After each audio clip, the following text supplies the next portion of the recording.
बातमी मराठवाड्याची आहे। मराठवाड्यात भीषण पाणी टंचाई आहे। मराठवाड्यातील 370 गावांमध्ये अजूनही 573 टँकरद्वारे पाणी पुरवठा होतोय। पावसाच्या हजेरीनंतर सुद्धा टँकरग्रस्त गावांना दिलासा मिळालेलाच नाहीये।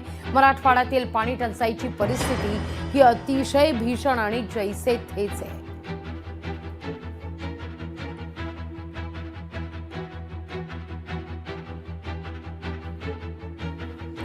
मे अखेरपर्यंत खरं तर 23 मे अखेरपर्यंत मराठवाड्यात 370 गावं आणि 149 वाड्यांसाठी 573 टँकरना पाणीपुरवठा केला जात होता। पावसामुळे टँकरग्रस्त गावांना दिलासा मिळेल अशी अपेक्षा होती, पण मात्र कुठेतरी ही अपेक्षा फोल ठरताना दिसतेय।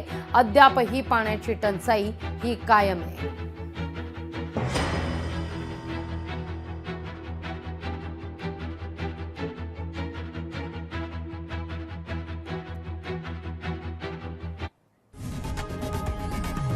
लोकशाही मराठी ऐका, पहा, जागरूक रहा।